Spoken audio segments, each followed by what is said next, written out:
남경에서 남화 한인 청년연맹은 조직을 정비하며 조선혁명자연맹으로 이름을 바꾼다. 이때 류자명은 국민정부가 운영하는 동료 실업농장에 직장을 가졌다. 몇 장 남은 낡은 사진 속에서 그때의 흔적을 찾을 수 있는데, 이 시기에 원예 생산을 위한 유리온실을 세워놓고 일본에서 화훼와 관상식물도 들여와 재배하며 원예 학자로서의 경험도 축적하게 된 것이다.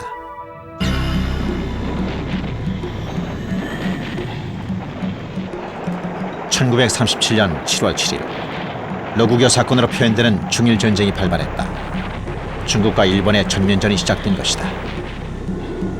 한인 독립운동 세력은 중일전쟁을 조선 독립의 절호의 기회로 받아들였고, 그때 남경에 모여있던 옛 의열단 지도부들은 단체 통합을 논의하기 시작했다. 당시 한인 독립운동 세력을 대표하는 김구, 김원봉, 유자명 세 분을 장개석 위원장이 국민당 정부의 여름 대본영이 설치되어 있던 여산으로 초빙을 합니다. 이때 이제 우리가 주목해서 봐야 될 부분이, 유자명 선생은 민족주의 우파와 좌파의 좀 어느 한쪽에 속하지 않는 여타 이제 주로 아나키즘 계열 등을 포함한 이런 한인 독립운동의 어떤 제3당파라고 그럴까요? 이러한 세력을 대표하는 그러한 의미로서 우리가 이해할 수 있고, 당시 남경에 있던 한인혁명단체들은 통합을 위한 회의를 수차례 열었고, 조선민족혁명당, 해방동맹, 전의동맹, 류자명이 이끌던 조선혁명자연맹 등의 단체 대표들이 회의에 참가했다. 11월에 통합 원칙에 합의하고 급박해진 남경을 탈출한 직후에 남경은 도살장으로 변해버렸다. 남경을 점령한 일본군은 12월 13일부터 일주일간 30만 명을 학살했다.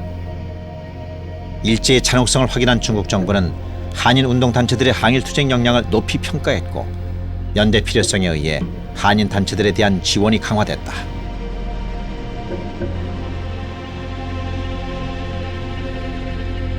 남경에서 결성된 조선민족전선연맹은 무안으로 철수했고, 이곳에서 류자명은 연맹기관지 발행을 주관했다.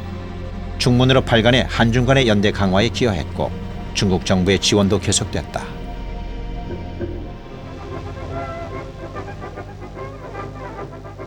(1938년 10월) 무안에서는 한인 군사단체인 조선의용대가 성립됐다.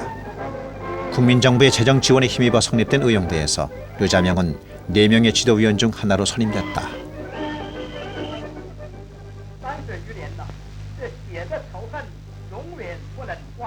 우리의 키 끓는 젊은 동물을 모집해서 적의 무기를 꿰뚫어 무장해서 만주로 들어가 우리는 조선혁명군과 연합해서 우리의 조국으로 진입하려 하는 것입니다. 비록 소수의 인원이었지만 정식 군사 교육을 받은 의용대는 항일 전선에서 주로 선전 공작을 담당했다. 이들이 철수하며 써놓은 표어들은 일본군 수뇌부를 혼란스럽게 했다고 한다. 물론 중국 정부는 윤봉길 의사의 의거라든지 여러 방면에서 지원을 해줬긴 했습니다만은 그게 되게 이제 비밀로 일본 사람들 몰래 해주는 그런 형태였고, 특히 한국 사람들이 중국에서 군대를 건립하는 것에 대해서는 항상 일본의 눈치를 봐야 되기 때문에 중국 사람들이 허락을 하지 않았습니다. 그러나 중일전쟁 발발 이후에 최초로 중국 사람들이 지원을 해서 한국 사람들의 군대가 건립됐다는 것이 큰 의미가 있다고 생각됩니다. 1938년 조선의용대가 성립됐던 무한.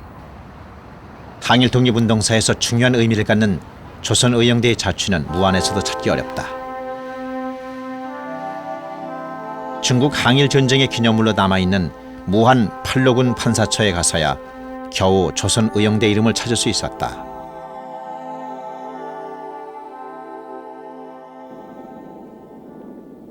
중일 전쟁이 시작된 후 중국 내 여러 도시들은 전쟁의 포화에 휩싸였다.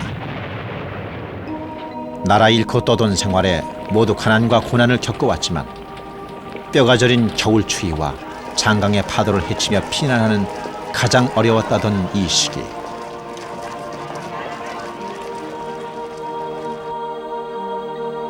윤봉길 의거로 상해를 떠난 임시정부는 항주, 진강, 장사, 광주, 유주, 기강을 거쳐 중경으로 들어갔고 민족전선은 무한 계림을 거쳐 중정으로 갔다.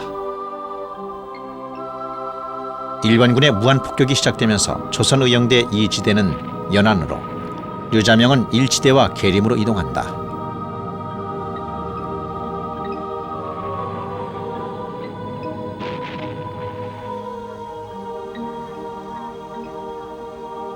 무안을 떠나 장사로 갔던 류자명은 국민당이 후퇴하며 장사를 불지른 후 형산, 형양을 거쳐 목선을 타고 장강을 거슬러 올라 40일 만에 계림에 도착했다.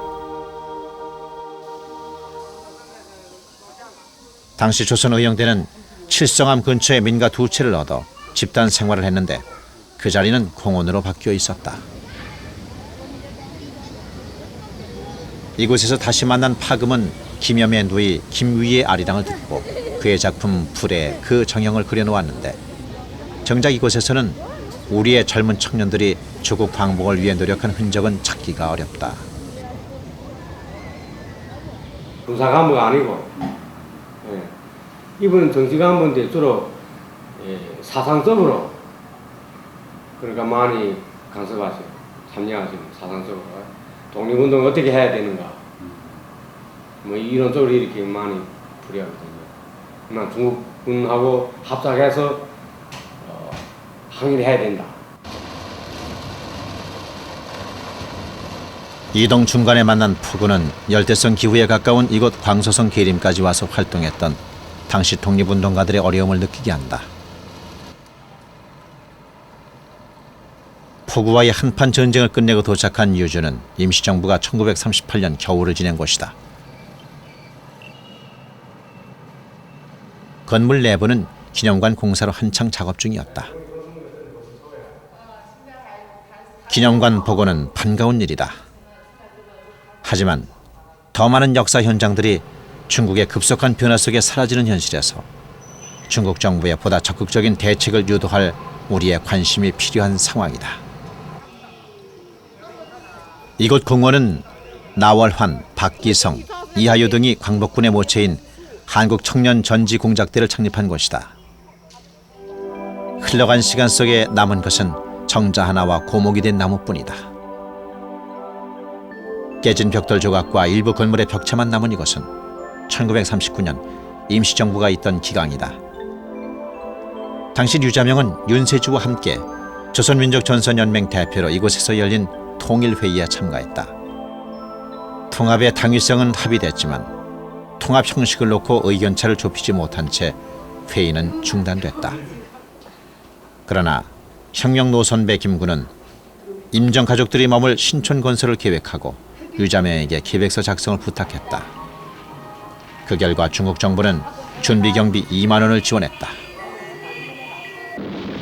마침 하늘을 바라보니 비행기가 비둘기떼같이 날아오는 중 돌연 병력이 진동하는 듯한 소리와 함께 내 침실의 천장이 무너져 내가 누웠던 침대를 덮었다던 김구의 회상처럼 전시수도 준경엔 무차별 폭격이 가해졌다.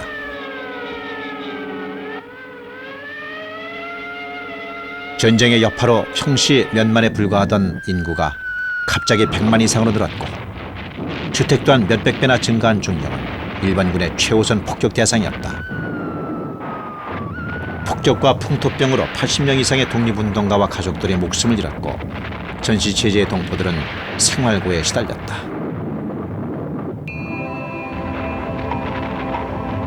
김구의 모친 광락원 여사도 인후염으로 돌아가셨는데 류자명은 친어머니를 여윈 심정으로 장례식에 참석했다. 그날 장례엔 피난 시절 희생된 류자명의 두 남매도 따라갔었다. 1939년 중경에 있을 때 3살 난 딸을 풍토병으로 잃었고